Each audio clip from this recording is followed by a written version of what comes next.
जैसा कि आपको पता है कि मैं इलेक्शन लड़ रहा था और मैं मुस्लिम लीग नून की तरफ से मैंने उसके लिए टिकट अप्लाई किया था। और टिकट अप्लाई करने के बाद हमने सबसे बड़ा पावर शो जो था वो हमने किया यहाँ पर। हमने यहाँ पॉलिटिकल वर्कर्स को दोबारा सामने लाकर हमने एक भरपूर कैंपेन शुरू की और पिछले 5 साल से लोग हमारे साथ चले जी के साथ पॉलिटिकल वर्कर को सामने लाने। और ये भी मैं आपको बता दूं कि मैं ये औरंगजेब अवाई साहब अभी क्या कहते हैं क्या कहते हैं साफत के हमारे साफत के सदर हैं, लेकिन ये हमारे यूथ विंग के पहले प्रेसिडेंट थे, सेक्रेटरी जनरल थे और शफीक वानी साहब पहले प्रेसिडेंट थे। आप निकल जाए। और सैम्स कैफी में हम वो लोग थे जिन लोगों ने इसकी बुनियाद रखी, इसके लिए पाकिस्तान के हर कोने में मार खाई और तहरीक निजात से लेकर फिर उसके बाद क्या कहते हैं जितनी भी आपकी वो हैं उसमें मैं और शफीक वानी साहब ने ट्रेन मार्च केस बुक था। मैं 2 साल जेल काटी, 3 साल ये एग्जाइल में रहे। उसके बाद जब हम आए तो अपनी हुकूमत में हमारे जो उम्मीदवार थे उन लोगों ने हमारे खिलाफ FIR कटवाई और वही मियाँ नवाज शरीफ थे जो वापस आए। तो वहाँ से मैं बाहर निकला और हम दोबारा से उसके बाद 18 अक्टूबर को सारी मुस्लिम लीग भाग गई। एक मेरे साथ सरअंजाम खान जिम्मेदार और जफर इकबाल झगड़ा था। उस दिन परवेज़ मुशर्रफ ने जिस दिन मियाँ नवाज शरीफ को पहली दफ़ा सुप्रीम कोर्ट में 99 को पेश किया गया, दिया जाने की कोशिश की गई कि ये नटोरियस आदमी था, इसके साथ कोई नहीं था, कोई एहतजाज ना हो। सारी रात हमने मार खाई, सुबह उठ के हमने वो मुजाहरा किया जो आपने हमें सुना होगा कि अंदर रोना धोना और बाहर लाठी चार्ज। वो उस वक़्त कोई मुस्लिम लीग उस वक़्त मौजूद नहीं था। हर मुश्किल वक्त में हमने अपनी ज़िंदगी के 7 साल जेलों के अंदर और कई दर्जनों मुकदमात भुगते और हमने इसकी रीऑर्गेनाइजेशन में जो किरदार अदा किया। पहला सेक्रेटरी जनरल भी गवाया, ये पहला यूथ विंग का सदर भी बैठा है, उसके बाद ये शफीक वानी साहब जो पायनियर है वो भी बैठा। हमने इसकी रीऑर्गेनाइजेशन की, हमने इसके लिए लड़ाई की। मैं समझता हूँ कि बेनज़ीर भुट्टो एक बहुत बड़ी खातून थी, उसके कैडर की खातून दुनिया में जो दुनिया के पॉलिटिकल लीडर्स हैं उनमें कम थी। हमने उनका जलसा भी इस GPO चौक में नहीं होने दिया। ये ताज बुखारी साहब गवाह हैं, वीर लेकर हम उस जलसे के अंदर चले गए। और ये औरंगजेब अवाई साहब है जिसने हमें और ये क्या कहते हैं मुझे और शफीक वानी को और नासिर अब्बासी मरहूम अल्लाह उसको जन्नत नसीब करे, हम 3 लोग मियाँ नवाज शरीफ की तस्वीर लेकर बेनज़ीर भुट्टो के जलसे में घुस गए। उस वक़्त पीपल्स पार्टी की तोती बोलती थी, अगर वो जलसा हो जाता तो आपको मुस्लिम लीग नज़र ना आती। हम वो लोग थे जिन्होंने इस पाकिस्तान के हर गली कूचे और चौराहे के अंदर इस मुस्लिम लीग के लिए डंडे खाए। इस इलाके से मुत्तफ़िका तौर पर हम 3-4 उम्मीदवार थे जिनमें से 2 रह गए। हमने अपनी भरपूर कैंपेन शुरू की और मैं ये जो बात आपको करने लगा हूँ मैं ये कुरान पे करूँगा। एंड ऑफ द डे मुझे पता चलता है कि मेरे खिलाफ एक FIR कट गई है और विदाउट SOP। और क्या कहते हैं, मैं मुख्तसर कर देता हूँ, ये कुरान है, मैं कुरान का हाफिज हूँ। ला इलाहा इल्लल्लाह मुहम्मद रसूलुल्लाह। मुझे टिकट मिलने से 1 दिन पहले 2 नंबर FIR में 2 नंबर FIR जिसका मेरे साथ कोई कंसर्न नहीं था, अचानक एक गलत तरीके से FIR दे के विदाउट SOP, जिसका गवाह शहजाद बुखारी DIG ऑपरेशन, गलत तरीके से देकर इन्होंने मुझे टिकट से 1 दिन पहले उठाया।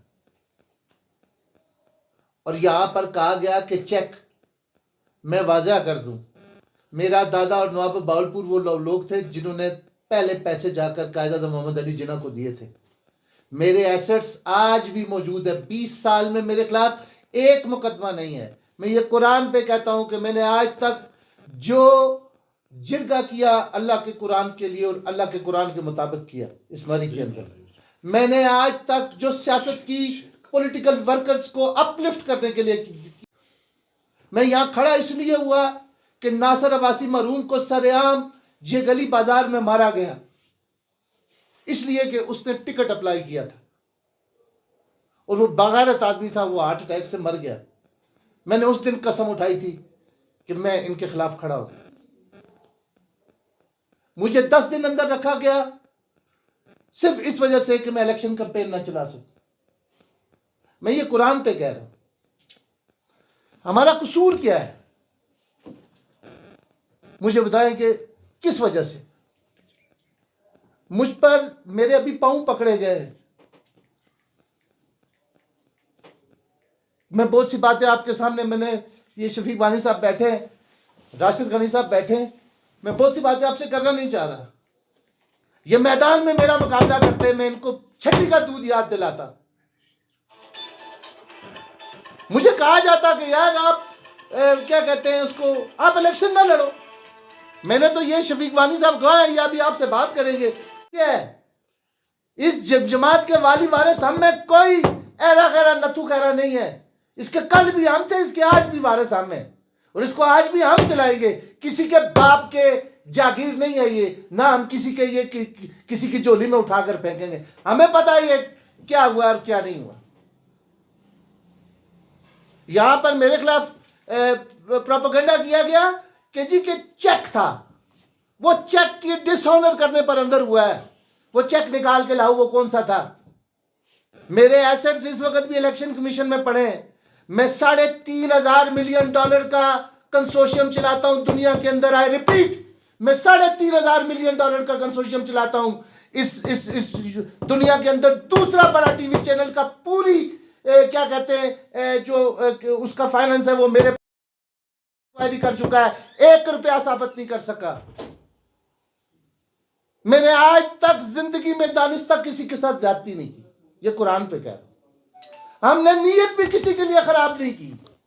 हमने जिसके साथ जुबान की हम उसके साथ चले। हमने इस मियां नवाज शरीफ के लिए, मेरा भाई एक जो है वो दुनिया के दूसरे बड़े टीवी चैनल का CEO है, दूसरा जो है वो इस वक्त अपने सबसे बड़े बिजनेस के ऊपर बैठा हुआ है। मैं STL ग्रुप ऑफ कंपनीज जो तीसरी बड़ी इंपोर्टर थी यूके था, मैं उसका मालिक था, होली सोली। मैंने $200 मिलियन का उसके ऊपर क्या कहते हैं टर्नओवर किया है। इस मरी में किसी ने किया है तो मुझे बताए। इसमें जिसने $3.5 लाख रुपया दिया है कायद आज़म मोहम्मद अली जिन्ना को पहली तनख्वाह में, ये जो ये वो मेरे इस वक्त ये पड़े राशिद गनी साहब के पास, मेरे एसेट्स पड़े, देख लें। मैं कोई बड़ाई नहीं करता, मेरा मालिक सबसे बड़ा है। और ये जो है ये बहुत छोटी बातें हैं, क्या पता किसको नसीब होता है। आज भी इस क्या कहते हैं मरी के अंदर सबसे बड़ा जिम्मेदार हूं। हजारों कनाल का मालिक हूं मैं, कोई नहीं है 8 कनाल से ऊपर। ये जो बातें कर रहे हैं, लेकिन हमने कभी किसी को इस मरी के अंदर नहीं बताया कि मैं सरदार मोहम्मद अब्बास खान का पोतरा हूं। मैंने अपने ओन पर यहां सियासत की, मैंने अपने ओन पर यहां पर चॉकिंग की, मैंने अपने ओन पर, मैं और ये इमरान पोला ये दोनों गए हैं। हमने यहां पर मियां नवाज शरीफ का नारा लगाया, हमने यहां पर जेलें भुगती, हमने 1-2 दिन या 4 दिन या 5 दिन जेल कुर्बानी। ये अपने घरों में बैठकर मुस्लिम लीगी रहे, सबसे ज्यादा इसमें कुर्बानी ये औरंगजेब अब्बासी बैठा है, इसको इन्होंने मजबूर किया कि ये मुस्लिम लीग छोड़कर जाए। बैठा हुआ कुरान देकर पूछो, इसने अपनी इज्जत बचाई और सहाफत में आया, सामने बैठा है, पूछो ये बात आई या नहीं है। यहां पर इन्होंने बदमाशी की, मैंने अल्लाह के फजल करम से वो सारे बदमाश बाहर निकाल के फेंके थे। यहां पर इस कौम को बाहर रखा गया, मैंने मेरा कसूर किया है। मैंने कहा जी कि यहां पर हम फितरती हुस्न के लिए हम अपने लोगों को भूखा नहीं मार सकते। हमने फितरती हुस्न चाटना है, हमारे पास है क्या? हमारे लोगों को अकोमोडेट करो, सारी बिल्डिंगें तोड़ दो। हमें 60,000 नौकरी यहां पर, सारी बिल्डिंगें तोड़ दो। मैंने कहा कि इस मैं अब इलेक्शन नहीं लड़ा, मैं तो पोजीशन में नहीं रहा, मुझे उन्होंने छोड़ा इस टाइम पर है। ना मैं इलेक्शन लड़ने जगह हूं, ना मैं छोड़ने जगह हूं। लेकिन मैंने जमात के साथ ये कमिटमेंट की थी कि अगर मुझे टिकट ना मिला तो मैं इलेक्शन नहीं लूँ। मैंने नवाज शरीफ को ये बात कही थी, मैंने कहा मुझे 35 साल हो गए ये सुनते हुए कि जमाती डिसिप्लिन, जमाती डिसिप्लिन, जमाती डिसिप्लिन।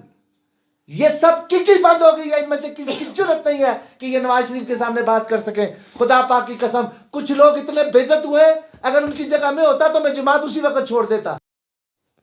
इनकी जरूरत नहीं है। मैंने वहां पे मियां नवाज शरीफ को कहा कि मैंने कहा जनाब, जो डिसिप्लिन हम पर लागू है वो अब आप पर भी लागू है कि आप मेरिट पर फैसला करें। हमें कहा गया जी कि मुझे बताया जाता, और मैं सेक्रेटरी इंटीरियर के इमा के ऊपर अंदर गया हूं। मैं ये कुरान पर हाथ रखकर कहता हूं कि मुझे डीआईजी से लेकर ऊपर से लेकर नीचे तक सब ने कहा कि जी के ऊपर से ऑर्डर है। और क्या ऑर्डर है? ये इस्लामाबाद है। तुमने क्या कर लिया है? तुम क्या सकते हो? ये मरी है, यहां पे कबाइल बसते हैं, यहां पे कोई एजेंसी किसी का बाप भी बदमाशी नहीं कर सकता, और ये माजी जो है इसका गवाह है। यहां पर ना हम किसी को बदमाशी करने देंगे। यहां पे वही वोट मैं सबसे बड़ा मुस्लिम लीगी हूं, मेरा बाप दादा मुस्लिम लीगी है, या सरदार सलीम मुस्लिम लीगी है, बाकी सब फंक्शनल मुस्लिम लीग से आए, बातें करते हैं। ये डिविजनल प्रेसिडेंट था सरदार सलीम का, क्या कहते हैं नाना से, दादा भी से, चाचा भी थे, या मेरा दादा था उस वक्त। मेरा ताया सरदार मोहम्मद अल्माज खान पहले एमएसएफ का प्रेसिडेंट था, पहली मीटिंग में शामिल था, मेरे पास फोटो मौजूद है। ये मुस्लिम लीगी बने फिरते हैं सारे। अभी मैंने सिर्फ आपको ये बताना था, ये जो चेक वाली बात थी, मेरी मिन्नत की गई है पिंडी से लेके इधर तक कि आपने मजीद कोई बात नहीं करनी, हम ये करेंगे, हम वो करेंगे। मुझे किसी से कुछ नहीं कराना। मैं मैन ऑफ क्राइसिस हूं। मैं इन्हीं हालात में, वो कहते हैं ना कि तू क़यामत से डराता है हमें, तू क़यामत से डराता है हमें आवाज़ आती रहती है शब रोज़ ये मैखाने में। हमारे लिए कोई नई बात नहीं है। ये जेल इतनी देखी है कि मेरे ख्याल में मुझसे ज़्यादा जेल इस मरी में किसी ने नहीं देखी। या शफीक वानी ने देखी है या मैंने देखी है। जब हुकूमत जाती थी तो यहाँ की पुलिस हमें कहती थी कि तुम लोग मारे जाओगे। शफीक वानी जो उठाओ कुरान बताओ कि ये बात सच्ची है या नहीं है। हम दर बदर की ठोकरें खाते रहे, हम 10-10 रुपए के लिए जलील हुए इस मुस्लिम लीग के लिए। हम कभी किसी क़यादत के पास, किसी के पास नहीं गए। हमने नजरियाती सियासत की, बागैरत सियासत की और इज्जत ऑनर के साथ की। ये मैं गवाह रख के कहता हूँ आपको। मैं जाकिर नाइक को लेकर, डॉक्टर जाकिर नाइक, उन्होंने मेरी मिन्नतें की, डॉक्टर जाकिर नाइक को लेकर आओ। मैं लेकर गया। इनमें से किसी को कुरान की आयत नहीं आती थी। ये अभी जब हम गए उधर, वो गलत आयत, वो क्या कहते, तिलावत कर गया। मैं वो शख्स था, मैंने उसकी तिलावत ठीक की। मैं वो अल्लाह को डरो, इन्हें को ना डरो। दूसरी बात, अगर कोई ये समझता है कि मैं इसके बाद मुस्लिम लीग छोड़ूंगा, कि मुस्लिम लीग मेरी जमात है, मेरा खून लगा है इसमें, हमने इसको बनाया है। ये कल का कोई भी लोंडा या कोई भी ऐसा आदमी हमसे ये जमात नहीं छीन सकता। ये जमात हम खुद बनाएंगे दोबारा। अब इस जमात की रीऑर्गेनाइजेशन हम करेंगे। अब ये हमारी मर्जी से होगा। अब हम देखेंगे, हम कोई नया बदमाश नहीं पैदा होने देंगे इधर। ये भूल जाएं कि जिन लोगों ने 30 साल तक ये किया है वो आपको बदमाशी करेंगे। ये नवाज शरीफ मेरा कायदा और मैं मुस्लिम लीगी हूं। मैं जमात का पाबंद हूं। आज भी ये चाहते हैं कि मैं जमात छोड़ दूं। ये आज इस पोजीशन पे लेकर आए थे, ये समझते थे कि मैं जमात छोड़ दूंगा। जमात मेरे बाप दादे की है। मैं आज भी मुस्लिम लीगी था, कल भी हूं और रहूंगा, और ये जमात मेरी जमात हम बनाएंगे। किसी के बाप को भी ये मैं इजाजत नहीं दे सकता आपके को वो जमात को हाथ लगाए या रीऑर्गेनाइजेशन करे। यही सब। अब आप कोई सवाल करना चाहते हैं? छुपे अल्फाज में आपने बड़ा कुछ कहा, लेकिन आप ये नहीं बता रहे कि किसने एफआईआर आपके पर लॉन्च की है। ये भी बता दें। सेक्रेटरी इंटीरियर बताया मैंने आपको। क्या इसके पीछे कोई मुस्लिम लीग नून का हाथ था या किसी और जमात का? आप बच्चे जी नहीं, आप बच्चे नहीं, आप साफी हैं। आप कुछ चीजें मेरे मुंह से ना निकालें। आप खुद इसको देखें कि क्या हुआ।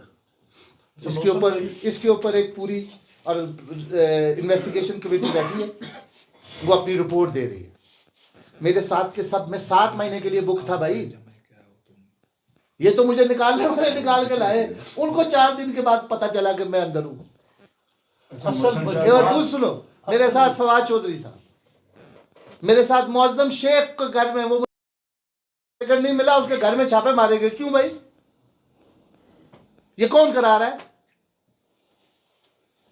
और यहां अगर कोई ये कहता है ना कि मैं बदमाशी करूंगा तो हम अब मजीद कोई बड़ा बदमाश पैदा नहीं होने देंगे, ये इनकी भूल है।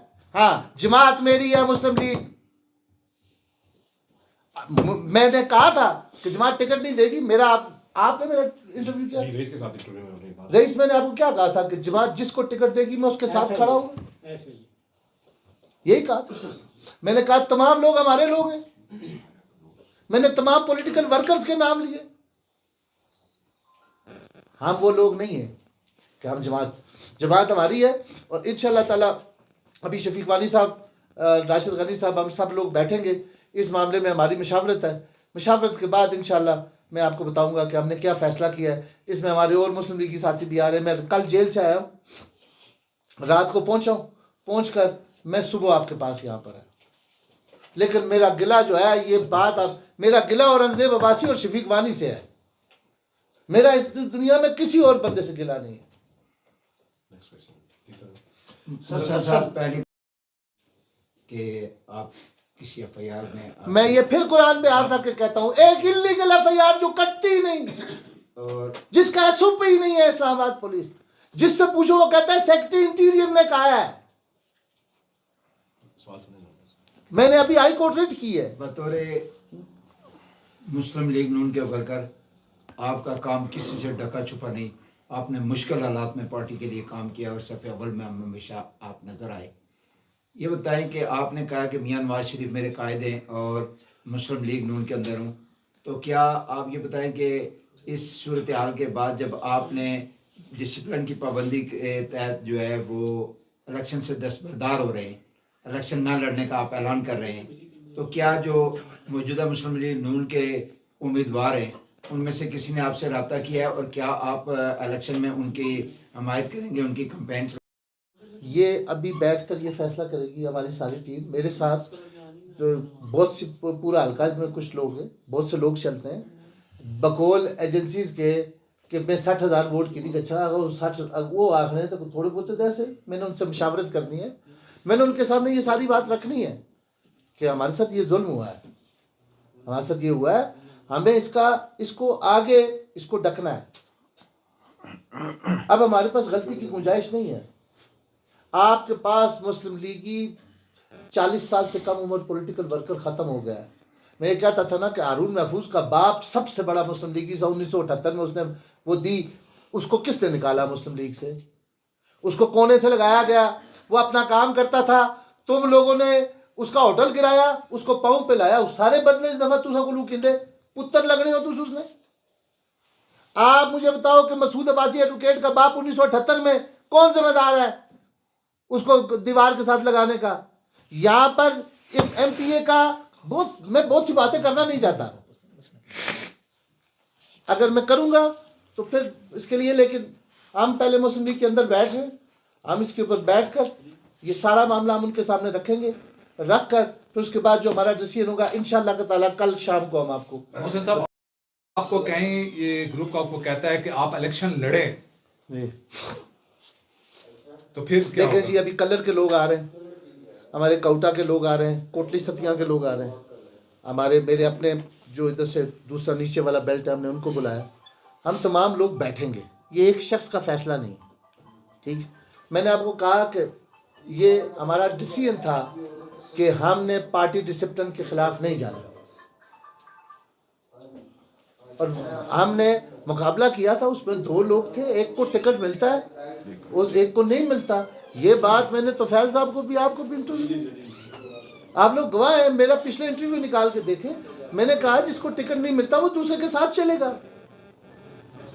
हमने काम किया है यहाँ पर 4 साल में, इस हल्के के कोने में गया हूँ। मुझे कोई और बंदा 379 पोलिंग स्टेशन के नाम बता दे, मैं उसको मान जाऊंगा।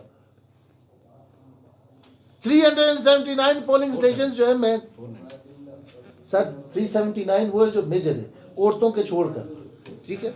आप जो मेजर मर्दों के हैं आप उनके नाम बताते मुझे, मैं आपको बात यह है, ये हमने इसके लिए सारी जिंदगी हमारी इसके पीछे पूरी हिस्ट्री है। अच्छा आप पहली बात तो ये है कि मैंने आपको कुरान पे कहा है कि सेक्रेटरी इंटीरियर इज इन्वॉल्व, जो इन्वॉल्व है मैंने उसका नाम ले लिया है, उसकी इंक्वायरी हमने कहा, उसकी इंक्वायरी हो रही है। अगर वो रहा तो मैं उसको सेक्रेटरी इंटीरियर नहीं रहने दूंगा।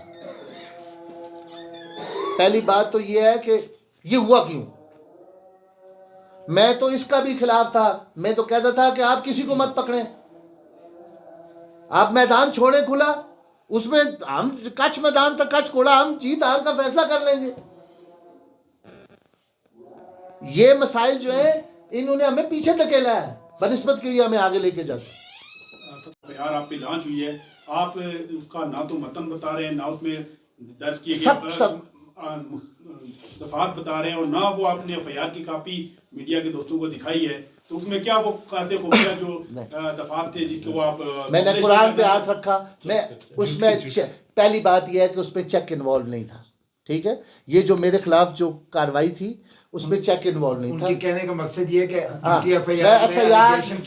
मैं एफआईआर में पब्लिक 406 जिरगे की, 13 एमपीओ, 16 एमपीओ, 3 एमपीओ, ये तो सुन लें। मैं आपको एक बात मैं आपको बताऊं, ये तो मुझे निकालने वालों ने निकाला, वरना मेरे साथ वाले सारे 7 महीने बाद निकलेंगे, मेरे साथ वाले सब 7 महीने बाद निकलेंगे। ये तो को मेरे साथ अच्छे लोग मौजूद थे जिनको बर वक्त पता चल गया, और मैं बाहर आपके सामने यहाँ बैठा हूँ 7 दिन में, ये मौजूद है। आप ये बताएं कि आपने पास वैसे ही वक्त को मैं आपने फैसला करना है कि इलेक्शन लड़ना है या नहीं, और दूसरी तरफ जो है ना आप बता भी नहीं रहे कि इलेक्शन लड़ेंगे या मैं नहीं, इजाजत चाहता हूं, क्योंकि आप 15 या 14 दिन बाकी रह गए, तो आपको निशान तो अलर्ट हो चुका है पहले से। मुझे खुदा की कसम अभी तक ये नहीं पता कि मेरा निशान क्या है, मैं सीधा आपके पास आया। कंप्यूटर में एक बात आप सरदार साहब आपने टिकट अप्लाई किया था मुस्लिम लीग नून के लिए, वो के आपने अभी नाम ले लिया कि सेक्रेटरी इंटीरियर ने आपके ऊपर जनाब एफआईआर करवाई है, और एफआईआर का जो मतन आप बता रहे हैं वो चेक बता रहे हैं, और चेक को चेक नहीं है, आप उस जो हुआ है जो एफआईआर में चेक है, लेकिन आप उसको डराई कर चेक है ही नहीं है एफआईआर, झूठी है, चेक नहीं है भाई, चेक का तल्लक ही कोई नहीं है। मैंने बात सुनो, आज तक 20 साल में कोई चेक नहीं दिया भाई। अच्छा और मेरी बात सुनो, मेरे एसेट सामने देखोगे तुम्हें अंदाजा होगा, मुझे चेक देने की जरूरत ही नहीं है। मेरा जो कुछ भी है वो एफबीआर में डिक्लेयर्ड है, यहाँ पर जो यूके में है इलेक्शन कमीशन में भी डिक्लेयर्ड है, जो यूके में है वो यूके में डिक्लेयर्ड है। अच्छा सरदार साहब, जो मेरा आपसे सवाल है कि ये जितनी भी आपने मुस्लिम लीग नून के पार्लिमानी बोर्ड में जाकर टिकट के लिए अप्लाई किया, कोशिश की, टिकट तो किसी एक को मिलना था, वो मिल गया। अब मुझे ये बताएं कि क्या मुस्लिम लीग नून को आप पर एतमाद नहीं था या कोई और वजह थी कि आपको इतना उसकी इंक्वायरी हमने इतना लगवा किया दी गया? इसकी इंक्वायरी हमने लगवाई है, इसकी इंक्वायरी देखें। मैंने कुरान रखा है, मैं ऐसे किसी पे इल्ज़ाम नहीं लगा सकता, मैं आपको वैसे किसी का नाम ले लूँ, मैं आपको जो बंदा मौजूद होगा मैं डंके की चोट पर आपके साथ बैठ के बात करूंगा, मैं फिर उसका जंग भी करूंगा। आजाद को एक और केस हो गया हाफिज उस्मान साहब पर भी, वो हमारे नंबर नहीं। हाफिज उस्मान साहब के ऊपर क्या केस? करप्शन का हो गया। नोटिस जारी हुआ है, बोले हां ठीक है। आपको एफआईआर की कॉपी मिल सरदार साहब सिर्फ आपको सिर्फ सुनो, एक मिनट, आपको एफआईआर की कॉपियां मिल रही हैं अभी, सुन सरदार साहब, एक मिनट, आज एक मिनट मारिएगा, आपको एफआईआर की कॉपियां मिल रही है। इस प्रेस कॉन्फ्रेंस का मकसद क्या है? इस प्रेस कॉन्फ्रेंस का सबसे पहले मकसद यह है कि मेरी जो साख थी उसको डैमेज करने की एक मखसूस टोले की तरफ से कोशिश की गई थी कि मैंने एक चेक दिया है, वो चेक डिसऑनर हुआ है, उस चेक को डिसऑनर होने के बाद 499F का मेरे खिलाफ पर्चा हुआ है। ये मेरे खिलाफ सबसे पहला एलिगेशन था जो मेरे खिलाफ वो चुकाई गई ना। आज तक मैंने चेक दिया है, मैं इतनी हैसियत अल्लाह के फजल करम से रखता हूँ कि मैं जिसको चेक देता हूँ वो कैश होता है। मेरा बैंक मैनेजर भी ये लिख के देने के लिए तैयार है। दूसरी बात यह है कि ये मेरे खिलाफ प्रोपेगेंडा था, मेरी साख को नुकसान पहुंचाने की कोशिश थी। मैंने फिलहाल आपको सिर्फ ये बात बतानी थी, मजीद इसके बाद जो हम डिसीजन करेंगे उसके बाद सारी चीज़ें आपके सामने रखेंगे, हर चीज़ पब्लिक आएगी इंशाअल्लाह ताला। सिर्फ मैंने अल्फन आपको कहा कि इसमें चेक का कोई मामला ही नहीं है। मेरा चेक कहाँ से आया है, मुझे चेक देने की क्या ज़रूरत है? ये सिर्फ मेरी साख को डैमेज करने की। 20 साल में मुझ पर कोई FIR नहीं है। 20 साल में मैंने किसी को कोई चेक नहीं दिया। मेरा जितना कारोबार है वो इंग्लैंड में है, मेरे भाइयों का जितना कारोबार है वो इंग्लैंड में है। हम वाई-ट्राई के मालिक हैं, वाई-ट्राई सॉफ्टवेयर हाउस के। वो इस वक्त पाकिस्तान के दूसरे या तीसरे बड़े सॉफ्टवेयर वो अब हमारे पास है, उसकी सारी चीजें उसके पास मौजूद है। हमने ये क्या कहते हैं, अभी कतर को हम डील कर रहे हैं, ऑक्सफोर्ड यूनिवर्सिटी को हम डील कर रहे हैं, हार्वर्ड यूनिवर्सिटी को हम डील कर रहे हैं। हमारी हर चीज FBR के अंदर मौजूद है। और मुझे कुछ छोटे मोटे चेक, अल्लाह माफ करे, कुछ करोड़ 2-4 करोड़ रुपए के चेक में मैं नहीं अंदर जाता। जल्दी भी आप पे चेक का इल्ज़ाम लगा, आपने कुरान पे कर दिया, हमारा ईमान है कि हम इसे कबूल करें, ठीक। लेकिन जो बंदा चेक देता है डिसऑनर होता है, और वो बंदा जिसको चेक देता है वो एप्लीकेशन देता है कि भाई इस बंदे ने मेरी बात तो सुन लेना। आखिर वो जिस आपने कहा है ना कि इस दफ़े के तहत मेरे खिलाफ FIR हुई है, वो मदई तो होगा, उस मदई का नाम तो बता दें। मैं आपको बताऊं, मैं सीधा आपके पास आया। ला इलाहा इल्लल्लाह मुहम्मद रसूलुल्लाह, इस वक्त तक मैंने FIR ऑर्डर की है, वो मेरे पास आ रही है। मेरी बात, मैं घर रात को रुका हूँ, सुबह सवेरे मैंने शफीक वाली साहब को फ़ोन किया, मरी के मुख्तलिफ लोगों को फ़ोन किया। मैंने आपको चेक है ही नहीं, चेक का केस ही नहीं है मुझ पर। सबसे पहले तो ये बात क्लियर, वो तो ठीक है, ठीक है। चेक का केस एक होता है, चेक का केस होता है 494, ठीक है ना। इसमें FIA इन्वॉल्व है, कोई लिख रहा है FIA है, कोई इसमें शालीमार थाना इन्वॉल्व है, ठीक है। उसके बाद इसमें इंटीरियर मिनिस्टर इन्वॉल्व है, जिसमें DIG ऑपरेशन ये कहता है ये गलत FIR है,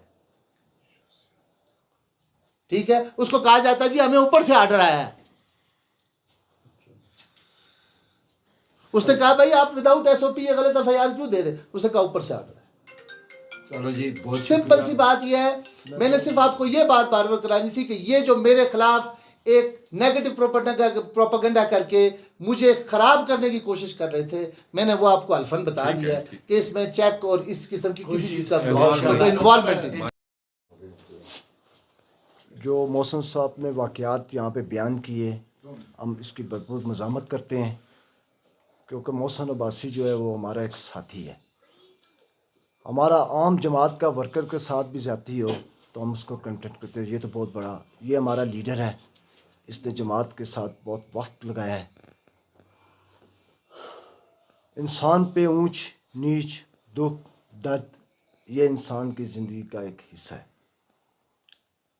अल्हम्दुलिल्लाह मोहसिन साहब को अल्लाह पाक ने यह जुर्रत दी हुई है, और अल्लाह पाक ने इनको मुकाम भी दिया है कि आपके सामने ये पेश हुए हैं, आपके आगे इन्होंने अपना केस रखा है कि ये मामलात हमारे साथ हुए।